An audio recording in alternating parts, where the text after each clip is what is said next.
What's up? Welcome to the Existential Stoic podcast. Do you often forget that we're actually natural beings, that we're part of nature, right? I mean, we live in these worlds that are so fabricated, it's easy to forget, you know?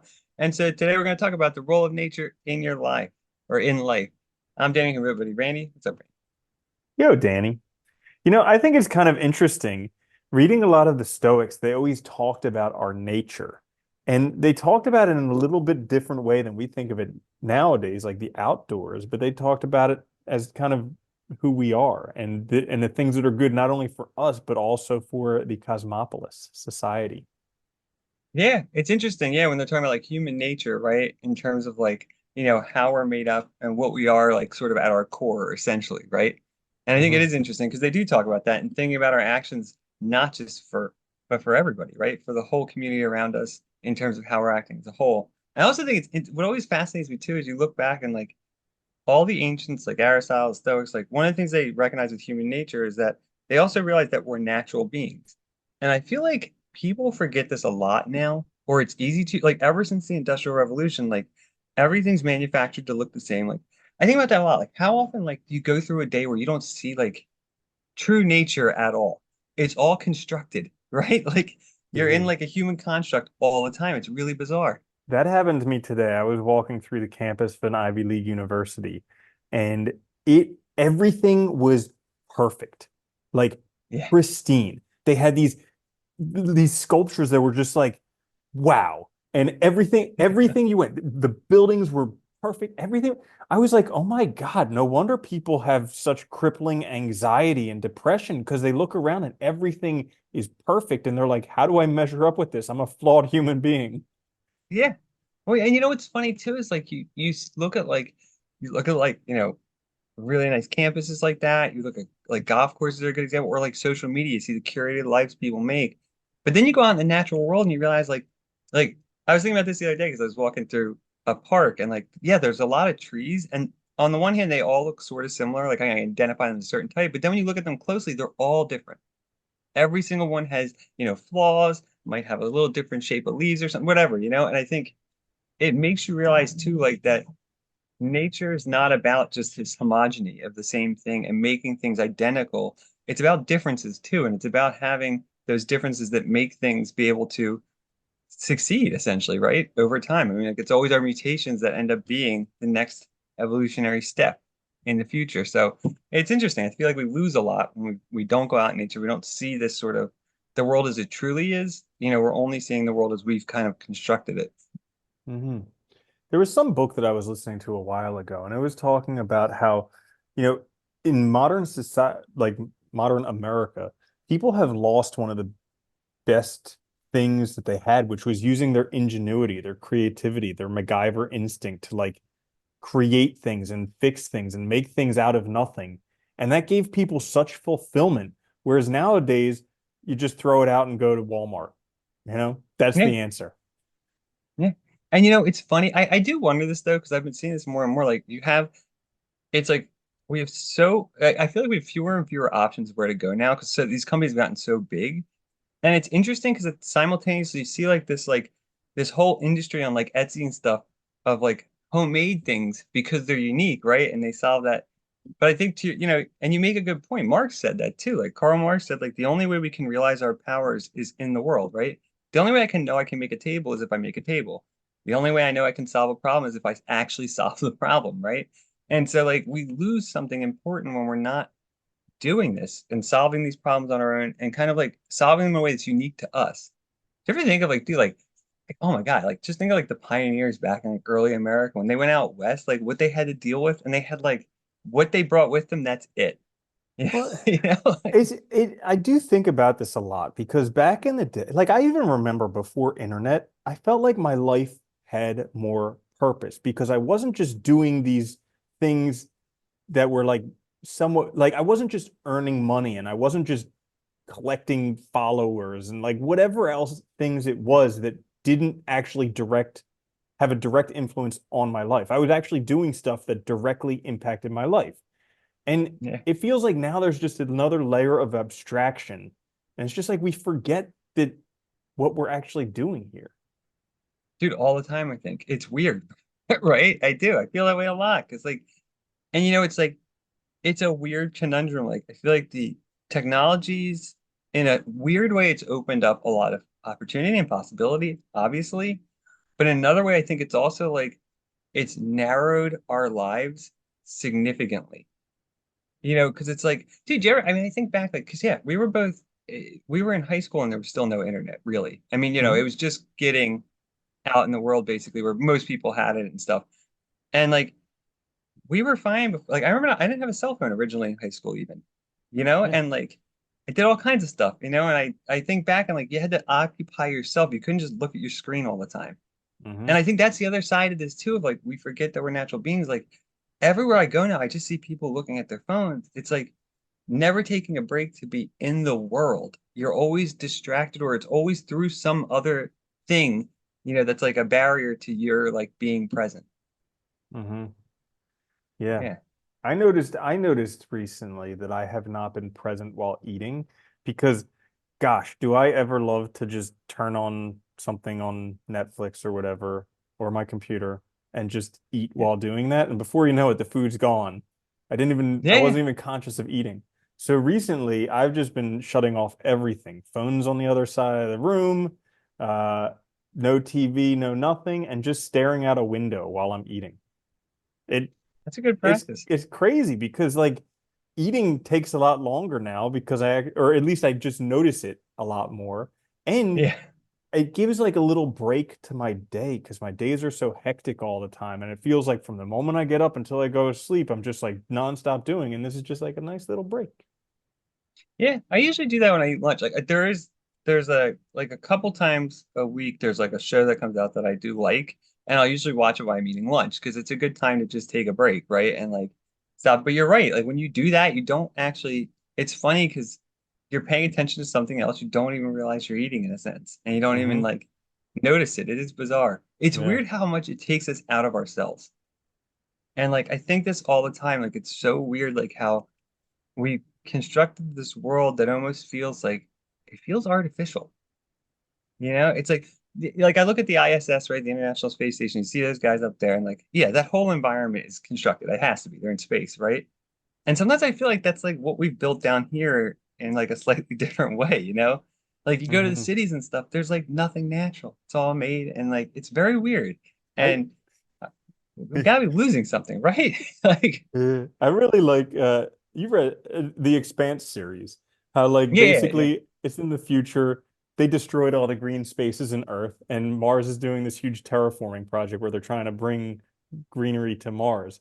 And so it's funny because like they're like, you had these beautiful green spaces and you destroyed it, and then now we're trying to build it up. But I mean it's totally true what's happening. We're losing a lot of it. And I think the more people don't aren't conscious of it, the more likely it is to go away too, because the less we pay attention to it. Hmm. Yeah. Yeah. But dude, we're not I mean, dude, I don't get it. Like I make a habit of not looking at my phone when I'm going everywhere, and it's just crazy. People will just they know they won't even Yeah. look up. Like and it's just like how do you function? What the heck are you doing that's so Dude, important? I had to drive. I was driving to class the other day, and like the road I'm on it's a 55, right? It's this pretty straight road, but there's lights, and I hit a light. The lady in front of me starts going super slow. She's going 15. I'm like, what the hell? I go around her. She's driving and looking at her phone. I'm like, what? Like, it Yeah. makes me insane. It Yeah. makes me totally insane. Yeah. I still fantasize about going around just smacking people's phones out of their hands. Just like bam, fumble. Yeah. And it's I But don't know. it's dangerous though because it's habits, and I think we've lost the habit of being present and in the world, and we it's so easy, and I think this is a big part of it. It's so easy to forget that we're nature. We are Hmm. natural. Like we're not something else. Because forever we've talked about that way. I mean, even going back to like Genesis, right? God made the world for Adam, basically. Hmm. So it's like even then, like there was this distinction made, and that distinction's been on our minds for thousands of years. And I think that distinction is dangerous too, because it also makes us think of the world as something that we influence rather than something that we're a part of. And that's a really bad way of thinking. Hmm. Yeah, I had okay, so I know we're gonna wrap this episode up, but I had a very interesting encounter this week. I met somebody, so like one thing that I like to do every once in a while is go scuba diving. But when I was a child, I watched Jaws, and that has like impacted me because The word is scary, right? even though I know sharks aren't aggressive, I'm still like anytime I'm getting water where sharks are known to be, I'm like, okay. So I met somebody who is intentionally going off the coast of South Africa to go scuba diving there. No, Isn't no that where great whites cage, are? no cage, yeah, specifically to go with great white sharks, to go scuba diving, no cage with great white sharks. And I'm like, have you never seen Jaws? And he said, I believe that God loves me and I'm not worried about that stuff. And I was just like, wow. I was like, man, I wish I could have that much confidence. But also on the other hand, I was like, so does that mean that everybody that something bad happens to, God doesn't love? And like, what type of person thinks that like all those other people are God doesn't love them and then loves you? So it was a very interesting moment for me because I was like, I wish I could have that, but that doesn't make sense. That's the weird thing about beliefs, though, right? Is like, well, you hear about it. There's a lot of great white attacks off the coast of like Australia and stuff, but it's also where a lot of surfers go. Hmm. And so there is a core, there's a connection there, obviously, right? And like they're on surfboards and stuff, but like, yeah, it's funny how people form these beliefs that like they think it's protecting them, but it's like at the same time, it's like, well, then if something does happen, does that mean that's the day that God hated you? What does that mean? Yeah, Yeah, that's yeah. interesting. So, That's anyways, weird. we didn't actually talk about the outdoors at all. What's No, your we take on didn't the really. outdoors, Danny? The great outdoors. Wasn't it a I think wonderful we knew. movie? I know it was a good movie. I do think I wish we spent a little bit more time in nature. I think, or just Mhm. appreciating it. Like it doesn't have to be like you can do it from your home. You can do it from anywhere, really. Like I like bird watching and stuff. Like I don't have to go out to the woods to do that. I can do it, have a feeder outside. I can do it right there. Like just Especially like with your in telephoto lens. I don't yeah, need to yeah, leave the it's nice. house. I don't need to leave anywhere. I can do it from my bathroom window. But but seriously, I think there is something to it, and I think it does remind you that we're part of the world in a way that like we're not reminded of often because technology gives us this illusion that we're very distinct and that I think it was like in the 1850s there was a scientist who said like, oh, with science and technology we'll be able to bend nature to our will, right? And that idea, it's like, yeah, we can try to do that, but it doesn't work. We need to work with it, not kind of against it. Hmm. I sometimes play with the idea that, like people are always like, what's the purpose of life? What all that stuff. And I sometimes joke with myself, I'm like, maybe man's purpose of life was to just coat the earth in plastic. Like, and we're doing Could have it. been. We're doing it. Yeah, we're very successful at that. Yeah. Yeah, it's insane. Yeah. But I But think that's also why we're not aware of it, though, either of the consequences, because we're not seeing it. We're not like paying attention to it. we won't know. We won't know. Yeah. Uh, and yeah, I think spending time in nature is good. And I think also just like stopping believing all this science mumbo jumbo.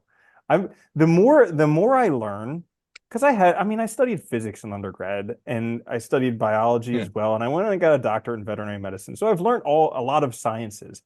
But like the more I learn about it, it's basically just this new religion where people think because it's science, it has to be true. And that if you can't prove it in science, then it's not true. And it's just like, that's 100% false. The only thing that science can prove is that something doesn't work. It can't prove that something definitively will work 1,000,000% of the time.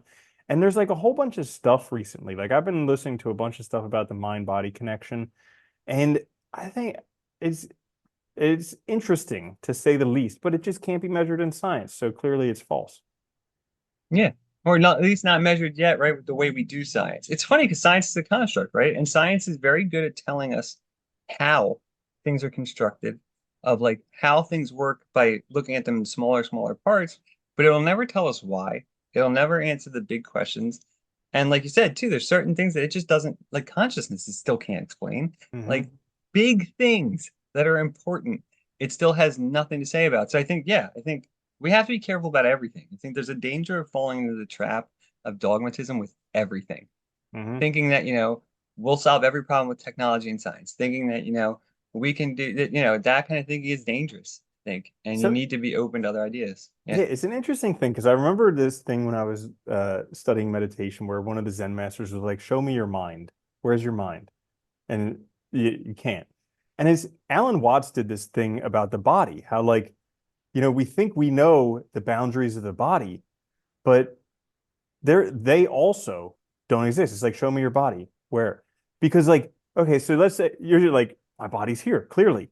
But it's like, okay, Right? well, let's say we just take off the arm. Is that your body? And it's like, well, a piece of it, maybe. And it's like, okay, how about just a finger? Is that your body? I don't know. Okay, how about some skin? How about like your fingernail? If that fell off, is that your body? And it's like, where does the distinction come between your body? And if that's still part of your body, if that's still your body, then how about just like some dead skin cells? So you left those all over the place. Like you forgot about them. They were wherever you were on vacation last month. That's where they still are. So that's where your body is Yeah. right now. So where's your body? And it's kind of like, so the mind and the body, we think that, I mean, the mind clearly it's here in my head, in my brain, somewhere like that. The body, oh, clearly it's this thing right here, but they're both kind of not Well, it's like really. everything. Yeah. No, and in some everything's interrelated and interconnected, right? So it's like, it's all connected and all in some sense everywhere too in a weird way. Dude, the body, it's insane. I think about that, dude, like the amount of cells and the amount of other organisms that aren't like, Mm-hmm. bacterias and other things that are necessary, Mm-hmm. and somehow it all works together. It's amazing. Yeah. It's like totally amazing and crazy. Yeah. Yeah. I was thinking this week, totally unrelated, but for anybody who's interested in animals, Everything's been unrelated, so I it's know, okay. right? We learned this thing called famacha, which I thought was the coolest thing ever. Where basically with goats, they get because like people just deworm them without even checking, so they get these highly antibiotic resistant worms. So like basically, or anti-parasitic resistant worms, ones that just can't be killed. And so Jesus. and it'll end up killing the goat because they have no parasite whatever insecticides that'll What that stuff's kill. called? Yeah. Yeah. uh they have none of them that'll kill these worms, the hookworms and goats. Now the hookworms eat blood, and one of the cool things that you can do with goats is you can check their third eyelid to see what color it is. It'll go from like white all the way to red. White tells you they barely have any blood left, red says normal. Okay, and it'll go like Really? all those shades of pink all between. And so they have a little FAMACHA card that has, I think it's like 5 different colors on it, maybe 6 different colors of pink. And it'll tell you like based on that what their hematocrit concentration is.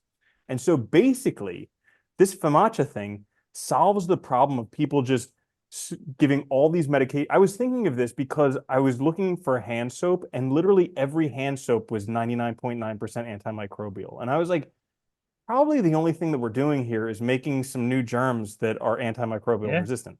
But anyways, so what they do is when you have a skilled veterinarian, they'll go in there with their FAMACHA card and they will check every goat's third eyelid. It takes like a second per goat. Okay. And they'll Okay. figure out which ones are the ones with the lowest blood count because those are the ones with the heaviest worm burdens. So they will just deworm those goats because Uh, it'll kill almost all of the worms except for the antimicrobial resistant ones or the anti-parasiticide resistant ones, anthelmintic resistant ones. There we go. That's the word. there you go. Uh, Getting so there, Mitch. it'll kill all of the worms except for the anthelmintic resistant ones. But because you have all these other goats that are not getting dewormed, they have the normal worms in them that aren't resistant, and it creates this refugia, so it dilutes out the anthelmintic resistant worms. Weird. How That's cool. really weird. But I've read that a ton that like, our heavy use of cleaning products and our heavy use of soaps and stuff, and like especially with young children, I've heard associations of that with autoimmune Oh, disease totally. increase. Yeah, because like your body is not equipped to deal, it's not getting that normal sort of response and ability to build up its immune system. And Dude, then on people are top of that, freaking terrified of germs. It's crazy. well, and our overuse of antibiotics too causes antibiotic resistance stuff, which makes it even worse. And it's like, it's interesting because when, again, bringing it back to nature, when you remember, nature will always adapt, right? And it's interesting because the more we try to force nature to our will, the more nature also is adapting to those things that we're doing and ultimately creating things that are even harder to deal with in some Hmm. sense. Yeah, Yeah, it's totally. really crazy. So there you Yeah. have it, I guess. That's something. Did we talk? Yeah, that's an I don't know what we episode. talked about. That's an There you episode. go. Wrap it up. That's an episode. The role of nature sort of in our lives or something around that topic. All right. If you guys enjoyed this rambling thing, check us out wherever you get your podcast or watch it on YouTube. Please like, share, subscribe. It helps us out a lot. We'll be back later this week with another episode. Until then, though, later, Andy. Later, Danny.